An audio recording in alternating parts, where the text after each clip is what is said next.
Belum miliki akses jalan, warga Watui bopong penyandang disabilitas puluhan kilo.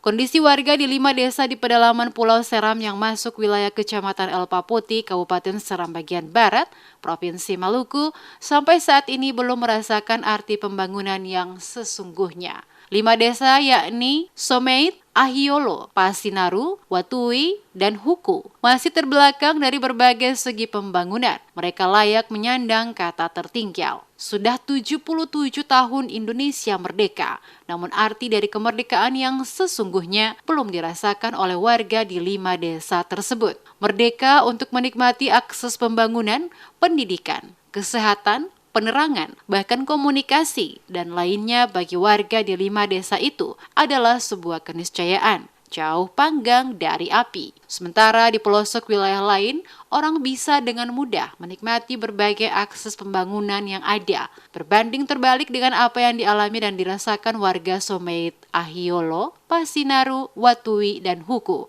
Mereka ibarat pepatah bagaikan pungguk merindukan bulan.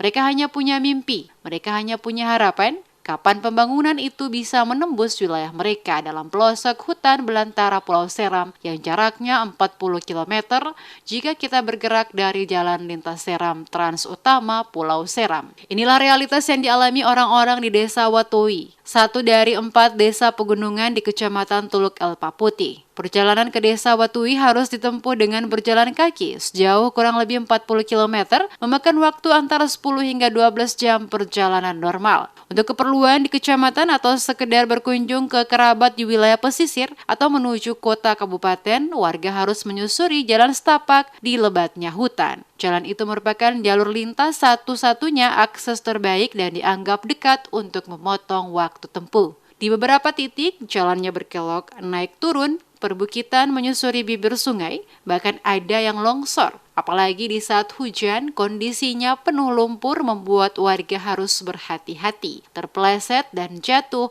menjadi hal yang sudah biasa. Berbagai hasil bumi yang akan mereka jual ke kota harus dibawa dengan cara dipikul sejauh puluhan kilometer untuk sampai ke jalan raya. Dalam perjalanan warga juga harus melewati beberapa sungai kecil dan besar seperti Tala dan Nui. Jika pada musim timur, sungai-sungai besar itu pun meluap. Di saat sungai Nui dan Tala meluap, warga harus bertarung nyawa melewati sungai menggunakan seutas tali. Dan di saat dirasa sungai tidak deras, warga cukup menggunakan rakit yang terbuat dari bambu untuk menyeberangi sungai. Rakit adalah alat transportasi andalan warga jika kondisi sungai normal. Seperti perjalanan yang dirasakan oleh tim DMS Media Group ke Desa Watui beberapa waktu lalu. Di tengah jalan, tim menemukan seorang warga Desa Watui penyandang disabilitas sementara dibopong secara bergantian oleh warga dibantu Babinsa setempat, Serda Soleman Awayukwani. Warga penyandang disabilitas tersebut adalah John Tebiari, diketahui merupakan salah satu tokoh adat Desa Watui. Meskipun harus bergantian, warga setempat sudah terbiasa bergantian membopong Tebiari, melewati jalan berlumpur dan menyeberangi sungai,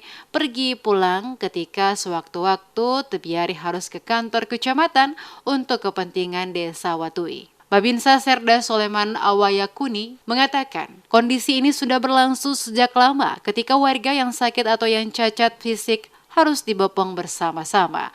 Terkadang ada juga yang meminta bayaran atas jasa mereka. Khusus di Kecamatan Elpa Putih, terkait 5 desa ini yang menjadi kendala berat bagi pemerintah Indonesia untuk segera mesti diperhatikan. Harus dilihat secara otomatis karena Indonesia ini selama berapa puluh tahun ini sudah dinyatakan merdeka. Publik itu di dunia itu sudah kenal bahwa Indonesia itu sudah merdeka otomatis itu. Namun katong selaku masyarakat di 5 negeri Kecamatan Elpa Putih Kabupaten Seram bagian barat ini, katong belum 5 desa ini belum mengalami kesejahteraan seperti di tempat-tempat lain. Kejangkauan di tempat-tempat lain itu kan istilahnya dari toko perbelanjaan atau dari pasar atau dari toko itu dari mana saja dia sampai dia titip barang itu turun di depan rumah. Tapi katong ini kan setengah mati, menderita.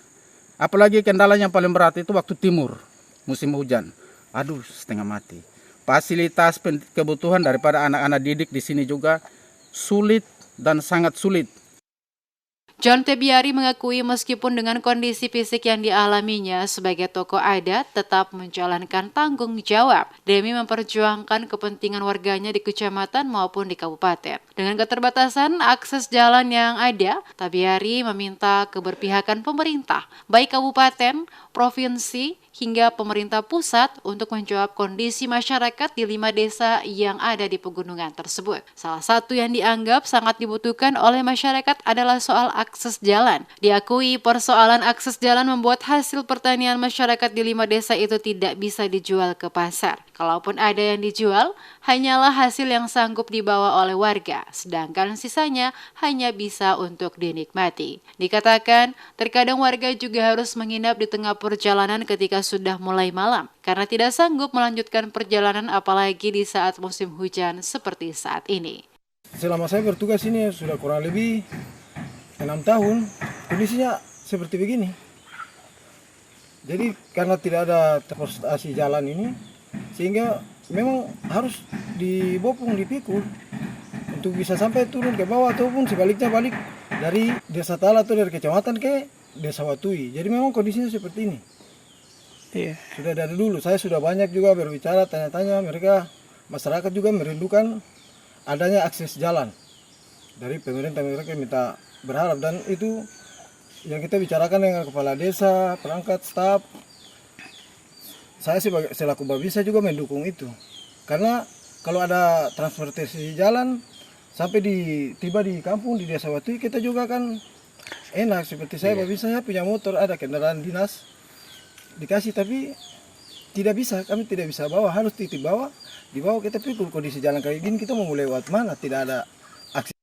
Dia berharap akses jalan bisa dibangun untuk membuka keterisolasian agar roda perekonomian warga yang ada di pegunungan itu bisa berjalan dengan baik dan maju seperti warga yang rata-rata ada di pesisir.